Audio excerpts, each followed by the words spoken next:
So let's see friend, आपला आजचा जो एमसीक्यू व्हिडिओ आहे तो आहे पुन्हा आपल्या बालकामगार प्रतिबंध आणि विनियमन अधिनियम 1986 वर, ज्यामध्ये आपण अमेंडमेंट सुद्धा बघितलेले आहे. 2016 मध्ये आलेले जो सुधारित कायदा होता तो सुद्धा आपण मागच्या काही लेक्चर मध्ये बघितलेला होता. आज आपला एमसीक्यू चा भाग 2 आहे, बरोबर आहे. हा भाग 2 आहे. त्याआधी अजून एक काही गोष्ट सांगायची आहे.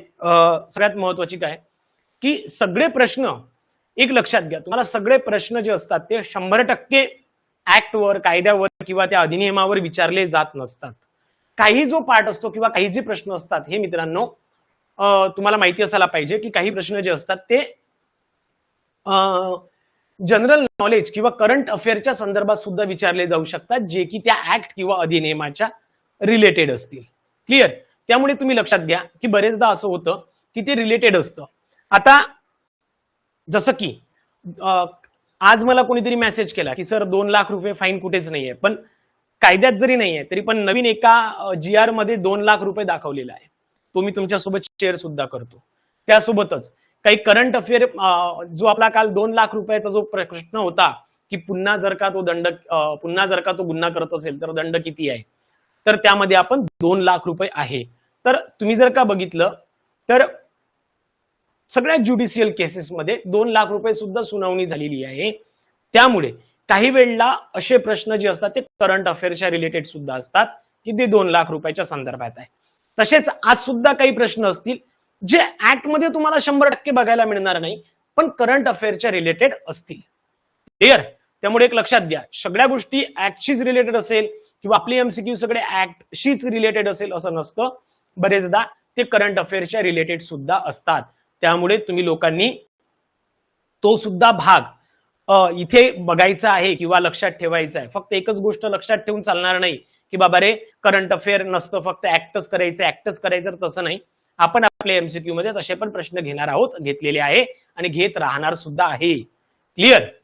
दुसरी गोष्ट अशी आहे की काल बऱ्याचशा आपल्या क्लासच्या विद्यार्थ्यांचा फोन आला होता, मेसेज आलेला होता की सर आम्हाला रिवाइज करताना प्रॉब्लेम येतोय किंवा आम्हाला व्हिडिओ रिवाइज करायची असली किंवा रिव्हिजन करायची असली तर प्रॉब्लेम येत आहे आणि फीस खूप जास्त आहे.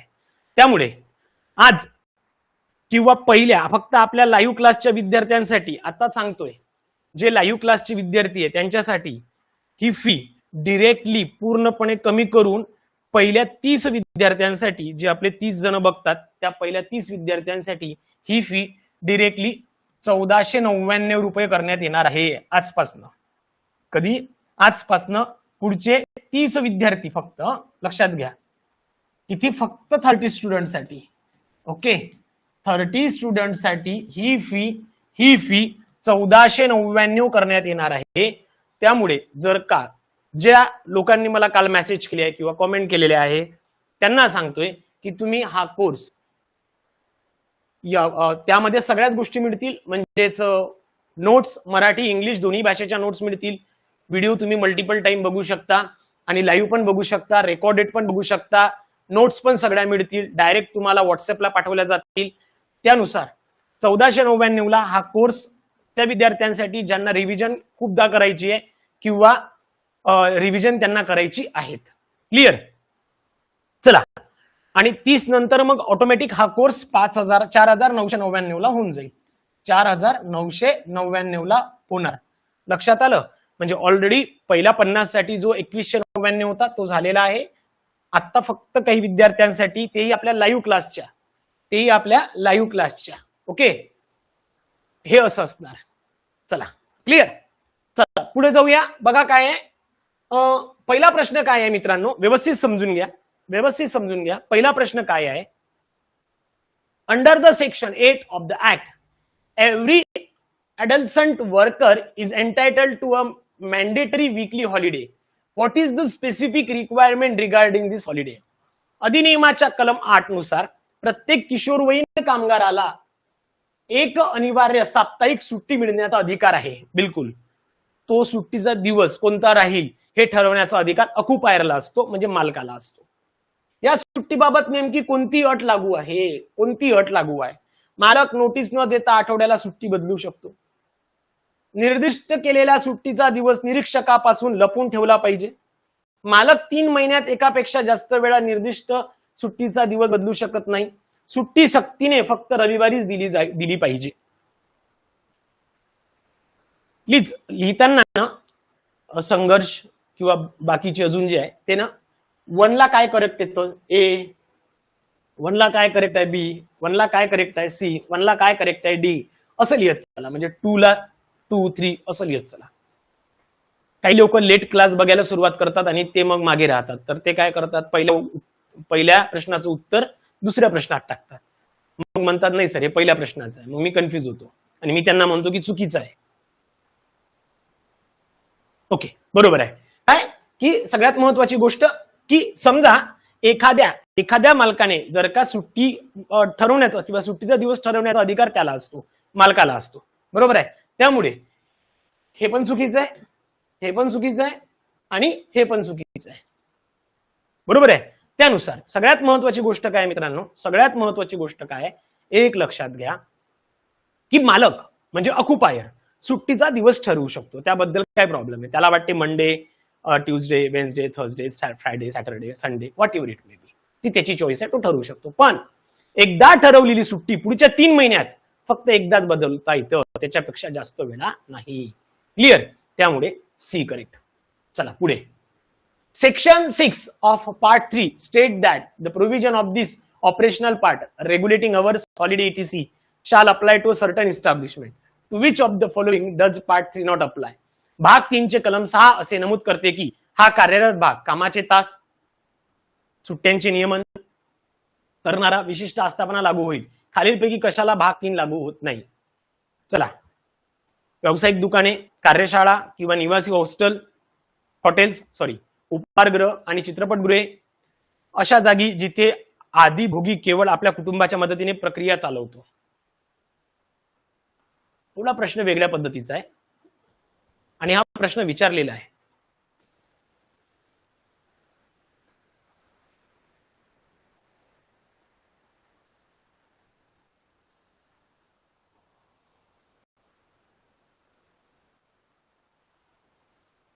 चला सगळ्यात बरोबर आहे. आता जर का बघा मला एक सांगा, जर का मी ऑक्युपायर आहे किंवा मी जर का मालक आहे, तर मी जर का माझा व्यवसाय माझ्या कुटुंबाच्या मदतीने चालवत असेल तर त्याला टाइम किंवा सुट्टी याची अट असणार आहे का? नाही. माझा व्यवसाय आहे, मी माझ्या कुटुंबाच्या मदतीने चालवतो, त्यामुळे त्याला सुट्टीची अट वगैरे नसणार आहे. की बाबा रे मला वाटलं की माझ्या मुलाला की त्याला सांगितलं की तू काय कर, आज काही येऊ नको, उद्या येऊन जा, आज तू घरी जा, आज काय माणसं आहे, उद्या एक माणूस कमी आहे त्यामुळे तू पण येशील थोडा वेळ बसायला. मग हे माझ्या मदतीने म्हणजे मी त्याला वेळेवर सुट्टी दिली. त्याला काय म्हटलं की तू काय कर, आज काय कर, जेवण करून पुन्हा परत येशील का किंवा अर्धा तास आराम करू लागतो का. तर याला काय अट नाही. किंवा हे जे भाग 3 कलम 6च्या अंतर्गत जे कामाचे तास आहे, सुट्टीचा नियमन आहे, हे नियमन कोणाला लागू होत नाही. तर व्यावसायिक दुकानात काम करणाऱ्यांना लागू होतात 100%. कार्यशाळा किंवा निवासी हॉटेल्समध्ये काम करणाऱ्यांना लागू होतील, तिथे किशोरवयीन मुलं काम करत असतील तर. उपाहारगृह किंवा चित्रपटगृह आहे तिथे पण लागू होत कुठं नाही, जिथं मी माझा बिझनेस माझ्या स्वतःच्या मर्जीने चालवतोय, माझ्या फॅमिलीच्या मर्जीने चालवतो, तर तिथे लागू होणार नाही. म्हणून करेक्ट ऑप्शन काय आहे? डी. क्लिअर. थर्ड, कलम 12 अन्वये रेल्वे स्थानके, बंदरे किंवा कोणत्याही आस्थापनामध्ये या कायद्याअंतर्गत असलेल्या कायदेशीर संरक्षणाच्या दृश्यमानतेबाबत कोणती अनिवार्य अट आहे? कलम 3 आणि 14 गोषवारे असलेली नोटीस स्पष्टपणे दिसणाऱ्या ठिकाणी लावणे आवश्यक आहे. प्रत्येक ग्राहकाला कायद्याची संपूर्ण प्रत भेट दिली पाहिजे. नोटीस केवळ इंग्रजी आणि हिंदी भाषेतच छापली पाहिजे. कोणत्याही सार्वजनिक प्रदर्शनाची गरज नाही, ती लॉकरमध्ये ठेवली पाहिजे. चला 3 ला काय बरोबर आहे पटकन सांगा. बघा, these are the some common sense questions. Okay, simply तुम्हाला याचा आन्सर देता यायला पाहिजे. हे काय तुम्हाला प्रत्येक वेळेला काय ऍक्ट मध्ये सापडतीलच असं नाहीये. बरोबर आहे. पण त्याआधी ज्याने ऍक्ट स्टडी केला, ज्याने प्रॉपर लक्षात गेलं, ज्याने रिव्हिजन परफेक्ट केली, त्याला माहित असायला पाहिजे की बाबा रे सेक्शन 12 अंतर्गत काय होतं, कोणत्या नोटीस द्याव्या लागतात, कुठं द्यावी लागतील. बरोबर आहे. चला बरोबर आहे. आतापर्यंत सगळ्यांनी उत्तर बरोबर दिले. चला आता याचं उत्तर काय ते व्यवस्थित समजून घ्या. तुम्हाला माहित आहे की जसं की रेल्वे असेल, पोर्ट असतील, हार्बर असतील, इथं काम करताना काही नियमावली असतात किंवा काही अटी असतात. या नियमावली अटी ज्यामध्ये एखाद्याला कामावर ठेवलं, लपून ठेवलं तर त्याला किती फाईन असू शकतो, दंड किती आहे, किंवा कामाच्या तासाची त्याची नियमावली किती असते, अशा संदर्भातला एक नोटीस बोर्ड त्यांनी अशा ठिकाणी लावायला पाहिजे जेणेकरून तो सगळ्यांना दिसेल. सगळ्यांना दिसेल. तो लपून ठेवता येत नाही. तो लपून ठेवता येत नाही. ती लॉकरमध्ये ठेवायची गोष्ट नाहीये. ती तिथल्या लोकल लँग्वेज मध्ये असायला पाहिजे, सोबतच इंग्लिश मध्ये सुद्धा असायला पाहिजे. म्हणजे फक्त इंग्रजी आणि हिंदीतच असलं पाहिजे असं नाहीये. तिथली लोकल लँग्वेज, आता महाराष्ट्रात आहे तर मराठीत, अजून तुम्ही दुसऱ्या कर्नाटकात गेले तर तिकडे कन्नडमध्ये वगैरे ज्या काही लँग्वेज असतील त्या, आणि इंग्रजीत सुद्धा असणं गरजेचं आहे. म्हणजे केवळ हा शब्द आला म्हणून हे पण निघवलं.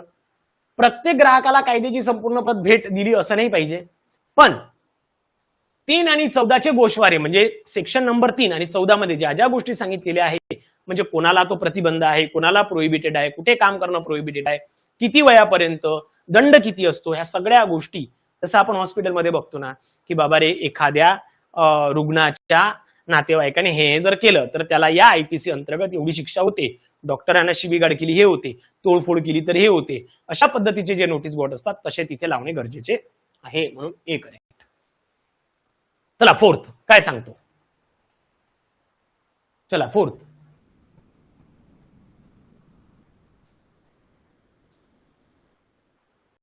अधिनियमाच्या कलम 17 नुसार या कायद्याचे पालन सुनिश्चित करण्याच्या उद्देशाने निरीक्षक नियुक्त करण्याचा कायदेशीर अधिकार कोणाला आहे?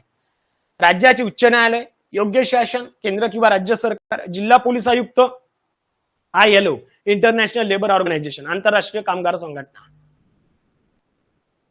चला, निरीक्षक अपॉइंट करण्याचा अधिकाराच्या संदर्भात विचारलेला आहे. निरीक्षक अपॉइंट करण्याच्या अधिकारासंदर्भात विचारलेला आहे हा प्रश्न. चला काय सांगतोय व्यवस्थित समजून घ्या. प्रश्न काय सांगतोय? ओके, चला बरोबर आहे. काय? योग्य सरकार, जे कोणतं अप्रोप्रिएट गव्हर्नमेंट असेल ते काय करेल, निरीक्षकाला किंवा इन्स्पेक्टरला अपॉइंट करतं. त्यामुळे बी करेक्ट. फिफ्थ, कलम 13 अंतर्गत किशोरवयीन मुलाच्या सुरक्षितेबाबत निरीक्षकाने दिलेल्या निर्देशांवर मालकाचा आक्षेप असल्यास अपील प्राधिकरणाने किती दिवसाच्या आत अपील दाखल करणे आवश्यक आहे? हा एक क्वेश्चन विचारलेला क्वेश्चन आहे. कोणत्या एक्झाम मध्ये विचारलाय मी तुम्हाला सांगतो, पण हा विचारलेला क्वेश्चन आहे. तर किती दिवसात ते दाखल करणं गरजेचं आहे? चला बरोबर आहे, ईश्वरी बरोबर आहे, ईडी भगत बरोबर आहे, स्वप्नील बरोबर आहे, इंगोले, स्वप्नील सी आणि स्वप्नील इंगोले. स्वप्नील सी म्हणजे काय आहे रे बाबा? रिया बरोबर, संघर्ष बरोबर, दीक्षा बरोबर. चला गुड. चला सगळ्यांची बरोबर येत आहे. काय आहे? 30 डेज. अगदी बरोबर. काय आहे? 30 डेज. गुड. अमय बरोबर. चला 30 दिवसाच्या आत म्हणजे काय? जेव्हा एखादा इन्स्पेक्टर कलम 13च्या अंतर्गत आरोग्य आणि सुरक्षतेचे नियम पाळण्याचे आदेश जर का मालकाला देतो आणि मालकाने त्या आदेशाविरुद्ध जर का दाद मागायची असेल तर त्याला 30 दिवसाच्या आत अपील करता येते. म्हणजे अपेट ऑथॉरिटी जी असेल तर त्यांच्याकडे अधिकृत अपील करण्याचा अधिकार त्याला आहे. किती? 30 दिवसाच्या आत. 6. According to section 14C inserted via the amendment, who has been given the executive power compound, settle or drop an offense if committed for the first time by employer. दुरुस्त्यांद्वारे समाविष्ट केलेल्या कलम 14 क नुसार मालकाने पहिल्यांदाच गुन्हा केल्यास त्या गुन्ह्याची तडजोड करण्याचा कार्यकारी अधिकार कोणाला देण्यात आलेला आहे? कारखान्याचे प्रमुख निरीक्षक, जिल्हा दंडाधिकारी, राज्याचे कामगार आयुक्त, स्थानिक पोलीस. कोणाला असतो? ईश्वरी चुकलंय तुमचं. एकदा व्यवस्थित आठवा. कालच आपण अमेंडमेंटच्या संदर्भात बघितलेले लेक्चर आहे. चिराग पुन्हा एकदा चुकलंय. कालच बघितलंय आणि मी सांगितलं होतं की या जुन्या कायद्यात कोण नव्हतं आणि नवीन कायद्यात कोणाला वापरल्या गेलाय किंवा कोणाला इन्व्हॉल्व करून घेतलं गेलंय. बरोबर आहे. दीक्षा चुकलंय. तुम्हाला कालच सांगितलंय की कोण असतो? जिल्हाधिकारी, हो की नाही? डिस्ट्रिक्ट कलेक्टर तोच कोण असतो? डिस्ट्रिक्ट मॅजिस्ट्रेट, बरोबर आहे? Yes or no? म्हणून बी करेक्ट. 1986 चा जो जुना कायदा आहे त्यामध्ये जिल्हाधिकाऱ्याचा कुठेही उल्लेख नव्हता, पण अमेंडमेंट मध्ये काय केलंय की जिल्हाधिकाऱ्याला इथे काही अधिकार दिले गेले आहेत. काय अधिकार दिले आहे? जर का एखाद्या मालकाने ऑक्युपायरने जर का पहिल्यांदाच जर का गुन्हा केला असेल आणि त्या गुन्ह्याची जर शिक्षा देण्याच्या आधी तो त्या गुन्ह्याला तडजोड करू शकतो. तो तडजोड करताना सगळ्यात मेन रोल किंवा तडजोड करण्याचा अधिकार कुणाला दिला गेलाय? जिल्हाधिकाऱ्याला, म्हणजे डिस्ट्रिक्ट मॅजिस्ट्रेट म्हणजे जिल्हा दंडाधिकारी. क्लिअर? यांना दिलेला आहे. चला 7 काय सांगतो? Under the expanded definition of family added in the section 3 for a family enterprises exemptions which of the following relation is legally included. कौटुंबिक व्यवसायाच्या सवलतीसाठी कलम 3 मध्ये जोडलेल्या कुटुंब या विस्तारित व्याख्येमध्ये खालीलपैकी कोणत्या नातेसंबंधाचा कायदेशीर समावेश होतो? वडिलाचे मित्र आणि शेजारी? बिलकुल नाही, सिंपल आहे. चुलत भाऊ आणि मामे भावंडे? नाही. भाऊ बहीण, वडिलांची बहीण आत्या आणि वडिलांचे भाऊ काका? एकाच शहरात राहणारा कोणताही व्यावसायिक भागीदार? चला 7 नंबर. आता व्यावसायिकच्या संदर्भात विचारलंय, बरोबर आहे?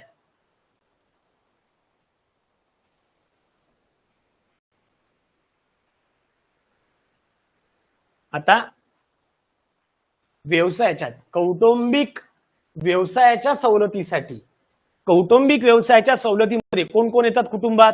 आई वडील असणार आहे, भाऊ बहीण असणार आहे, वडिलांचे भाऊ बहीण म्हणजे माझे काका आणि आत्या असतील, तसेच भाऊ बहीण म्हणजे आईचे भाऊ बहीण म्हणजे मामा आणि मावशी सुद्धा येते, यांचा सुद्धा समावेश केला जाऊ शकतो. म्हणून सी बरोबर आहे. आता हे असं कशासाठी केलं जातं रे? असं कशासाठी केलं जातं किंवा ही व्याख्या अशा पद्धतीने मर्यादित करण्याचा काय नेमकं काय त्याच्या मागे उद्देश काय होता? तर जेणेकरून जे दूरचे नातेवाईक आहेत ते बालकांचे शोषण करायला नको म्हणून त्या संदर्भात अशा पद्धतीने कुटुंबाची व्याख्या या कौटुंबिक व्यवसायाच्या सवलतीसाठी बदललेली आहे. क्लिअर? त्यामध्ये कोण येतं? माझे आई वडील, माझे भाऊ बहिणी, माझ्या वडिलांचे माझे वडील जे आहेत त्यांचे भाऊ बहीण सुद्धा येतात, म्हणजे माझे काका आणि आत्या. त्यासोबत माझे आईचे भाऊ बहीण म्हणजे मावशी आणि मामा सुद्धा येतील. क्लिअर? म्हणून C correct. 8 number. Under the revise framework of a child artist. हा आपल्या ऍक्ट मध्ये नाहीये, हा ऍक्ट मध्ये नाहीये, पण ऍक्ट मध्ये जरी नसला मित्रांनो तरीही या प्रश्नावर बरेचसे ज्युडिशियल फॉर्मॅट तयार केले गेले आणि त्याच्यावरून हा करंट अफेअर्सच्या रिलेटेड क्वेश्चन आहे. बघा काय आहे. Under the revise framework for a child artist, what is the maximum number of consecutive days a child can participate in a audio visual entertainment project for or sport event in a single month? एका महिन्यामध्ये बाल कलाकारांसाठी, बाल म्हटलं बरं, बाल कलाकारांसाठी सुधारित संरचनेनुसार एकाच महिन्यात ऑडिओ व्हिज्युअल मनोरंजन प्रकल्प किंवा क्रीडा स्पर्धेत मूल सलग जास्तीत जास्त किती दिवस सहभागी होऊ शकते? आणि या संदर्भात उच्च न्यायालयाने, सर्वोच्च न्यायालयाने त्यांचं जजमेंट दिलेलं होतं, त्याच्यावरून हा प्रश्न केलेला आहे.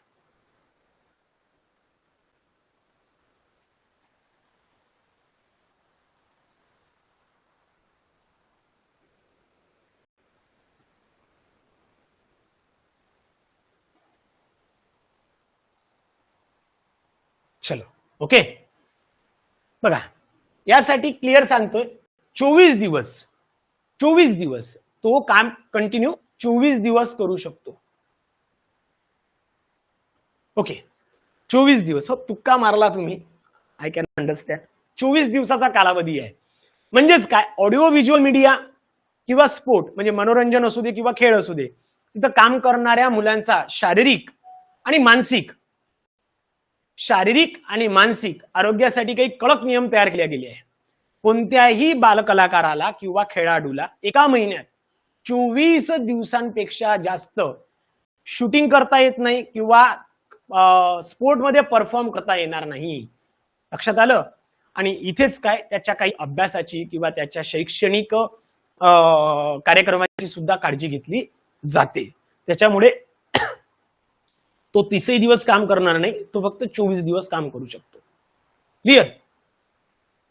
नेक्स्ट, नुकत्याच झालेल्या नियामक सुधारण बाल कलाकारांची आर्थिक सुरक्षा सुनिश्चित करण्यासाठी त्यांच्या उत्पन्नातील किती टक्के उत्पन्न ते 18 वर्षांची होईपर्यंत कायदेशीररित्या मुदत ठेवी लॉक करणे बंधनकारक आहे.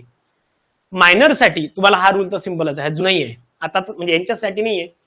मायनरचे जेवढे उत्पन्न असते ते उत्पन्न पालक म्हणा किंवा त्यांचे पालक प्रतिनिधी म्हणजे पॅरेंट्स किंवा गार्जियन जे कोणी असतील, ओके, त्या संदर्भात जे लोक असतील त्यांनी त्याचं जे उत्पन्न आहे त्याच्या किती टक्के उत्पन्न हे डिपॉझिट करायला पाहिजे, सेक्युअर ठेवायला पाहिजे. किती असते? 50% असते. लक्षात ठेवायचं, हे तर सगळीकडेच आहे. मायनरसाठी हे 50% आहेच. ओके, मायनरसाठी 50% असते, लक्षात ठेवायचं.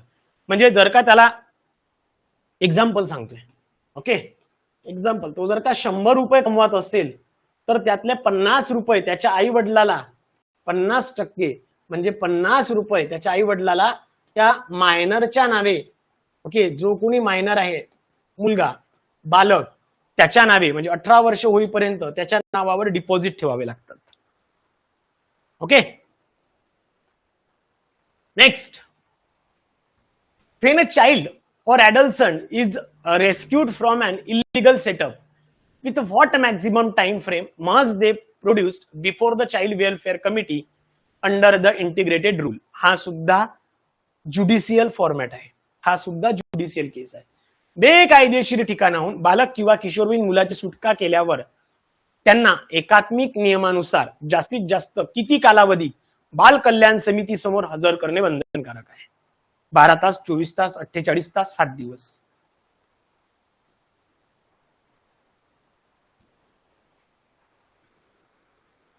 आता हा पण एक ज्युडिशियल फॉर्मॅट आहे, करंट अफेअर्सच्या रिलेटेड आहे. किती आहे? 48 तास, सॉरी 24 तास. किती?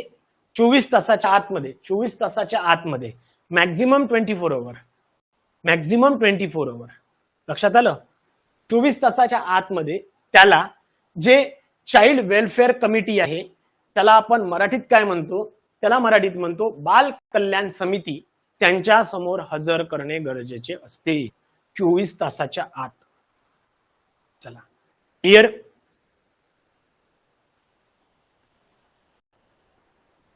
चलो नेक्स्ट. झालं?